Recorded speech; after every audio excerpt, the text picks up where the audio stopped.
Hi, everyone. Welcome to this exclusive LinkedIn Live session on the influencers, how women are shaping the future of business, presented by Economic Times ETHRWorld Women Trailblazers, a celebration of International Women's Day.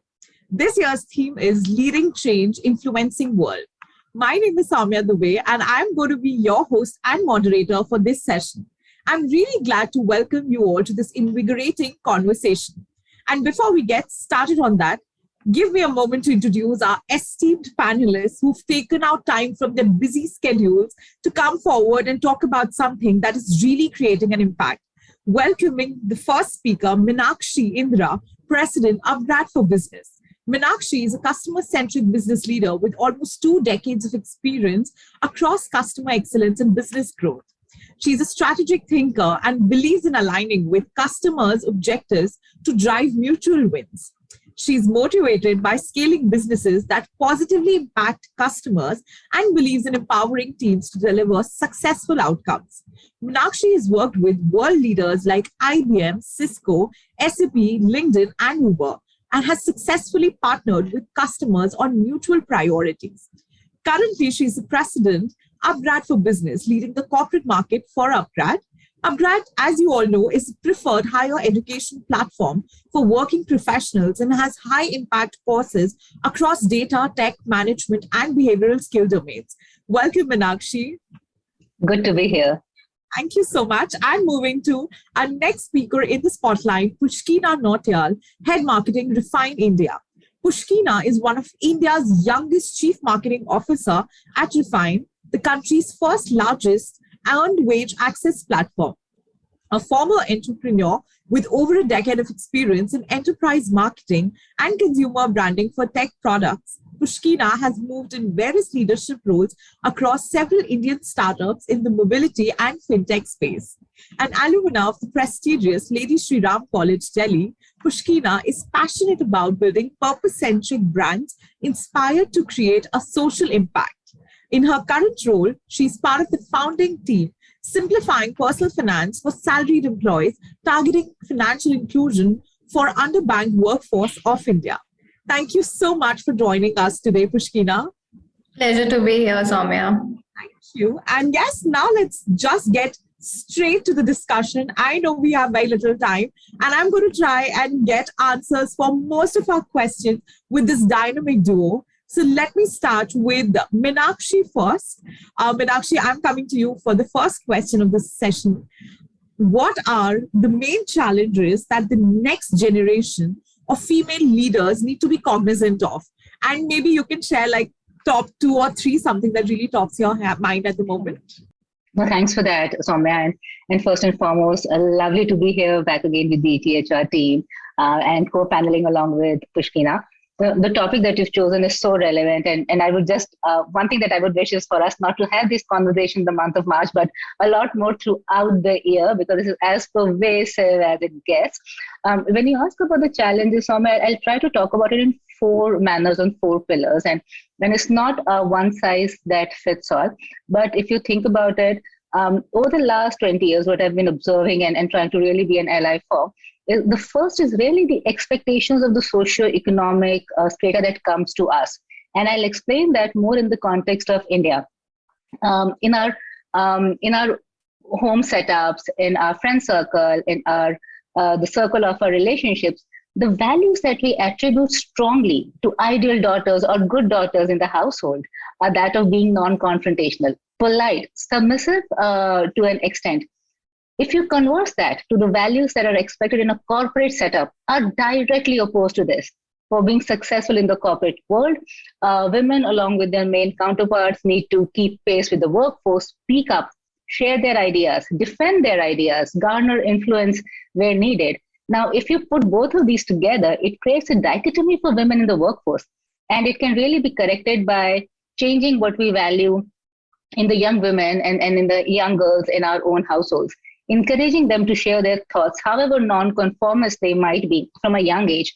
Encouraging freedom of thought and action will really bring forth this change that we talk about, will really really bring forth the next generation of fearless women leaders that pretty much every organization, every leader that you're talking about is focusing on. So that's the first one, the expectations that we bring on from the socio-economic part of it. The second one, I'll go more deeper in terms of the self-imposed channels. I remember I was reading a KPMG research a few months back. We shared that women, more than men, doubt and downplay their own abilities and qualification of work setup. This results in a lot of doubt and being a lot more tentative and hesitant to take on high-profile projects, to be leaders in terms of that. And they usually wait a lot more before seeking or asking for promotions. In fact, the survey said that women raise their hand for a new project or a leadership role when they're 90% sure of their abilities, while their male counterparts are more fearless and raise their hands when they're 50% sure. And that's very telling if you ask me.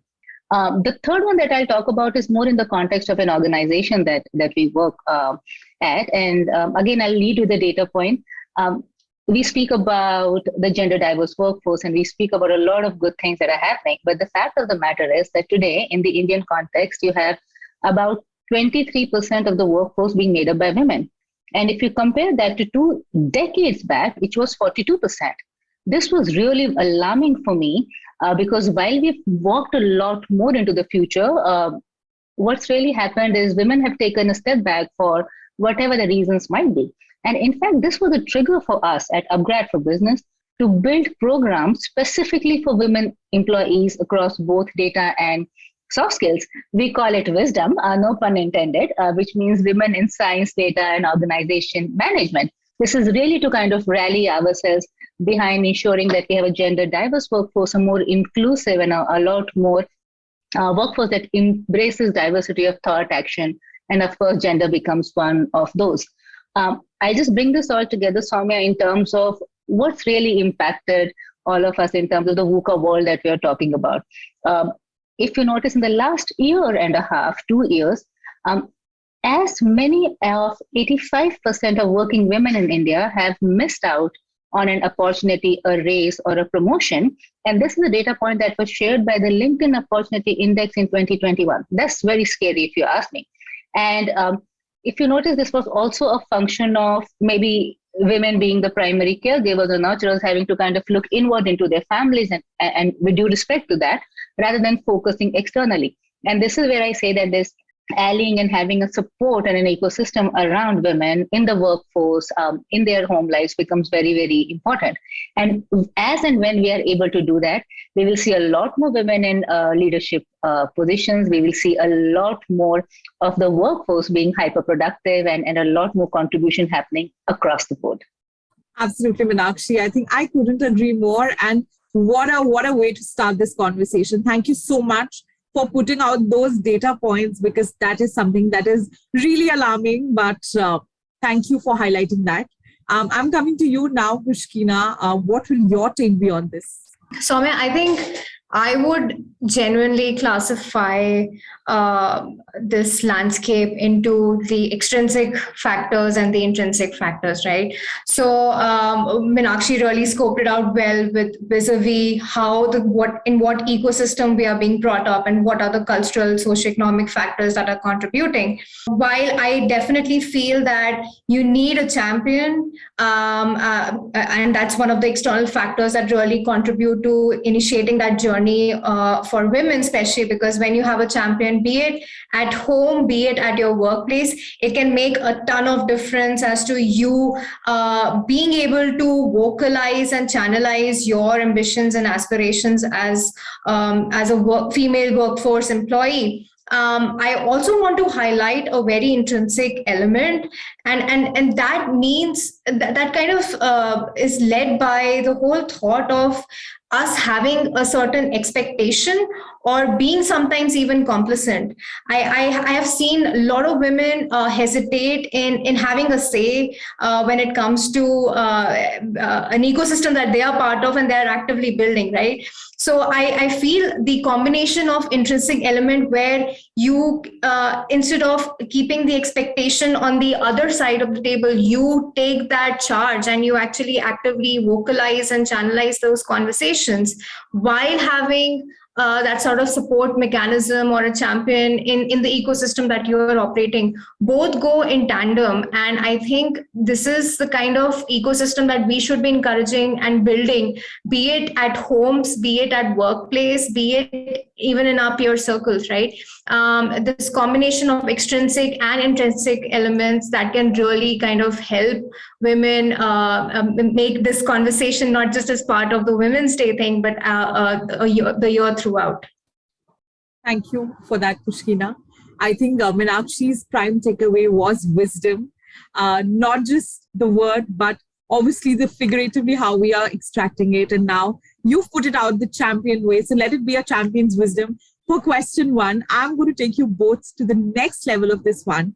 And Pushkina, I'm going to start with you now that, what do you think is causing the lack of diversity in top leadership? And you are already there, so who else better than you to start with this one? Right. So, Saumya, I think, honestly, when people ask me that question, and it's not just, the conversation that we're having, it is something that you actively think about when you're in that journey. I have walked into rooms when I'm typically the only woman on that table. It surprises me the lack of awareness. The lack of awareness, not just, I don't think people consciously even think about it. It's a topic, it's a societal topic that we're talking about, but how it manifests in our day to day, I would severely question the awareness levels of individuals who are actively shaping this sort of environment and culture. And that brings me to the larger question that we cannot, and this is where it stitches with the former question that you asked, right? It requires conscious effort. And that effort can only come when there is enough awareness and when there is enough conversations around it. I don't know, how do you sensitize people? I think these conversations, and the more we're talking about it, is starting to become more and more mainstream, perhaps. But if you really percolate it to, take it to certain industries, right, you will still find like a huge portion of the boardrooms, of the decision making being driven by, I don't want to say men alone, but it doesn't reflect the thought process of women, or the women who, how would they perceive that problem statement, right? So I genuinely feel there is lack of awareness of how deep rooted this is and how systemic it is. And I think that is being tackled head on by having these conversations. But I think we just need to be more comfortable with having this as part of our regular DNA and regular discussions, where we question that, hey, if you have a panel discussion, for example, and it's completely skewed towards men, somebody needs to wake up and be like, hey, this doesn't look like the representation of our society. And that's how we kind of need to change it. So my the biggest challenge that I perceive in this whole dynamics is that there is absolutely lack of awareness about how deep rooted this problem is. And that can only be tackled when there are more and more conversations around this, and people have feel the need to entrench those conversations and really wake up and question it. Absolutely. It's very, very valid. Thank you for that, Pushkina. And I'm coming to you, Minaxi. You've worked with some of the top global brands, and what is your take on this one? Somewhere in my mind, there are multiple factors that happen. The first one in my mind is the traditional views that we also take of leadership. Now, if you think about it, you're seeing it all around us. The way we are seeing content in the last 18 months, the way that we are consuming information, it's not just from print anymore. It's through your social networks, through your influencer circle as well. And the same applies in our context as well. Everyone needs a role model. If you don't see a role model around you, then it becomes like something that's happening to someone else. And that's very true in our organizations, in our leadership circles as well. So the first thing I would say is, let's look at the definition, the traditional definition of leadership that we have. And while there's virtue to it, it becomes very difficult if you're working in a very traditional setup. Creating a diversity or a culture of inclusion becomes like a far dream. The way we learn, work, and engage is rapidly changing. And by that logic, leadership needs to be reflective of that for us as well. The more that we build those, when we call it the 6 degrees of separation, I would call it the 6 degrees of inclusion that we can build in at different teams. That will really, really help. The third one that I'll talk about is, let's look at organizational policies around us. They need to take care of all genders, whether it's male, female, LGBTQ, depending on how your organization is structured. And I'll give you a very basic example here. Pushkina spoke about kind of owning the room or coming into a room and kind of seeing that it's not gender diverse. Something as very basic as when you are working in an office, you'll always see that your female colleagues are kind of carrying a shrug or a stool and things around that. And why is that? Because the way admin buildings are set up, they've been set up with a certain shape, body weight, and keeping in mind. And that's why your male colleagues are always more comfortable and your female colleagues are not. These are the small things that kind of comes in. So mindfulness goes into many, many manifestations. And if you can be really mindful, it's not about, so the thought that comes to my mind, Saumya, when I say mindfulness, is also about equity. Mind you, I'm not talking about equality, because equality starts talking about equal things for everyone. I'm talking about equity here. If you're going to judge a fish by its ability to climb a tree, you're not going to get there. So there's different merits to different things, and a very gender diverse, a very progressive organization, the workforce that we're building in, we will get a lot more out of it when we lean into the things that make us different rather than pointing that out. And I, for one, am absolutely not a supporter of saying, hey, this is my set of gender diverse workforce and let's do something for them. Not really. Let's look at what the organizational structure is. Let's look at what organization goals are, and let's find the best segment of people to take care of it. For example, you have data teams in your organization. You're going to look at data engineers onto it. You're not going to look at a finance person to do a data engineer's job. Same way, there are certain things or certain roles or certain temperaments where you definitely need to have different ideas and different people from different backgrounds, including women, who need to be a part of this project. So if your project is all going to have one kind of way to look at things, you're going to definitely lose out on a lot of brilliance. And in fact, I'm again remembering an anecdote that I had heard growing up, that the more diverse a team is, the more productive it is, because you're always going to catch the failure points. Today is not the world of yes men and yes women saying there's only one approach. There are multiple approaches. The more that you can have those conversations, and that's where women and people from different strata play a big role, because you can catch those things before they happen. Wow, that is such a beautiful thought for that. So Minaxi, thank you so much for putting that out now. I strongly feel that, as a leader, it is a major responsibility that you all carry on your shoulders to, in a way, practice the behavior that you want others to follow.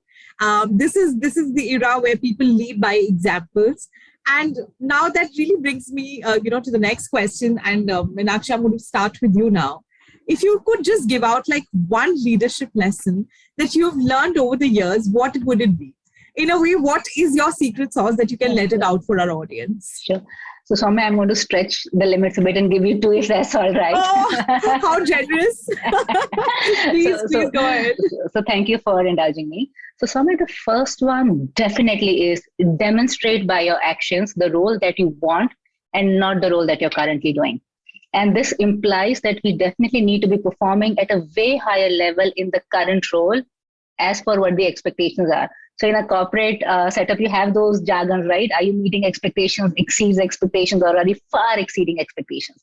I would say perform your current role to that far exceeds expectations, because what you're aiming for is not to be good in your current role, but really the role that you want. So that's the first one that I would talk about. And pretty much that's where I kind of live my professional life and my professional career with. The other one, I would definitely encourage my women colleagues to really focus on the importance of a coach or a mentor.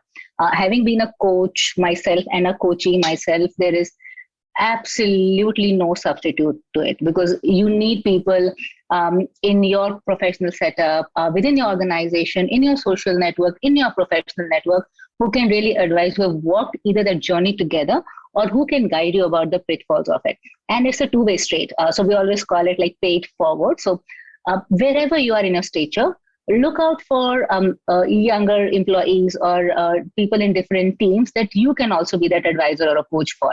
And the more that we do this, and you don't need an organizational or a policy or a philosophy or a mandate for that. Yeah. We get to do it yourself, and that's what we have to take charge of. Wow, that's amazing. Thank you. Thank you for these words of wisdom, if I would say, Minaxi. These two are really helpful. Pushkina, I'm coming to you now. Yeah, I think I'll sum it in the form of one skill set that I would say I'm still in the process of developing, which is the art of negotiation. I think too often we allow things to slip by or just like shrug away because, who are we to kind of ask? I think it starts with asking, moving past your hesitancy to really ask and put things which are on your mind in a very structured manner. I have been recommending all of my team members and everyone that I know that investing in the art of negotiation is, we already underplay it. So you need that external push and you need that restructuring of your mindset and the techniques to really put forth what you want.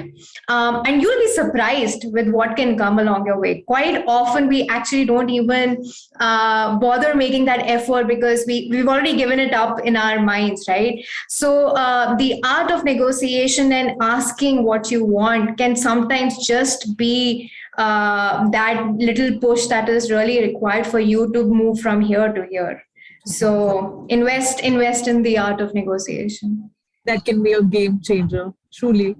Absolutely. Thank you. Thank you so much. And ladies, I don't know if you believe it, but we're pretty much close to the 30 minutes deadline that we were, kind of starting on with. But nevertheless, I'm going to take just 2 more minutes and one more question for this panel, because there are so many things that are coming from within. I really want to know more from you. So we'll do it like a very quick, 1 minute each sort of a setup. Pushkina, I'm going to start with you. What is that one thing you wish more people knew about women in the workplace? We, in general, I think we don't talk about challenges. What you face, the challenges that you probably face at home or even at your workplace, right? I think we are taught to be trained into coming across as very strong and not show our vulnerable side. And we sometimes feel that can, really offset a lot of aspects about us as individuals.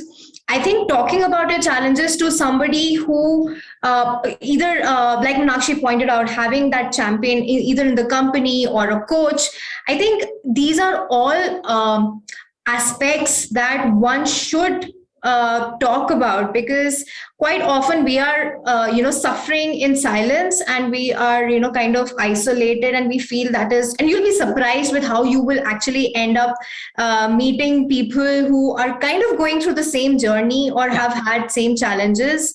And you will never know how it can actually give light to your own life and a new perspective with how you can tackle the problems that you're dealing with. I think speak up, find a confidant, find a champion for yourself in the organizations, and really figure out a way to address your challenges in a very productive manner that can really help you take all of these aspects into consideration when you're looking at your growth journey as an individual. I think that is one component I feel we quite underplay it, and that's why I think in workforces we need to start talking about the problems and how the workload and home load is actually not equal, and the more we kind of come to terms with it and really start creating ecosystem that can support that sort of lifestyle, I think we'll come a long way in actually funneling a lot of their untapped potential in women. That's a very important piece of advice, Pushkina. Thank you so much. And I really hope that more women come forward and they talk about their vulnerabilities, because you rightly said, we have that we can do it all attitude. And that is sometimes not the real good thing. But thank you so much. Minaxi, we're going to close this discussion with you. So your takeaway now. Sure. it's been a wonderful session. Like I've got to kind of hear great pointers from I'm feeling more Pushkina. charged. Yeah, no, it's been wonderful, Saumya. So I would actually kind of call it like think about when you look at in the work setup, your women colleagues are going to be more attuned or more sensitive to the vibe of the organization, the culture part that we speak about, and that's pervasive. I don't mean as a culture as an HR initiative, the culture of the team, the business. What are we known for? What are we wanting ourselves to be known for? Your women colleagues are always going to be more attuned to it. And at UpGrad, we value that. We see that like whenever we're driving things, we always make it a point. So I would say bring inclusion into it, because the more of your women colleagues who may not right now raise their hands, bring them into it in a manner that they feel comfortable so that you get the best out of it. Also, Saumya, I was just thinking back on your previous question. You asked about that. I wish one thing that women also knew more about. And I would say it's a misnomer that some folks, I would not say all, tend to think that women can't be as fierce or as aggressive, to coin a jargon. What I would leave our audience with, have you ever seen a lioness trying to protect her cub? She fights with the lion. So I'm saying it can be as much of an organization that provides the opportunities. Both genders, your male gender, your female gender, and everything in between can be the strongest shoulder that the organization can have. And the strongest organizations are not built on one. They're built on where you have balance and where you have everything working together. And that's what I just leave our audience with. Thank you. Thank you so much, Minaxi. I think what a delightful conversation this has been. Not only UpGrad for Business and Refyne are doing something path-breaking with their products, with their services, but it was really wonderful to know the policies that you guys are kind of, passing on and really impacting others. It is beautiful. So, I mean, kudos to you, Pushkina and Minaxi. You both represent really iconic organizations that are making an impact. And that's really amazing. So thank you so much for joining us. I would wrap up this conversation with a quote from Michelle Obama that says that success isn't about how much money you make. It's about the difference you make in people's lives. And the two leaders who joined us today definitely embody it. So thank you so much once again.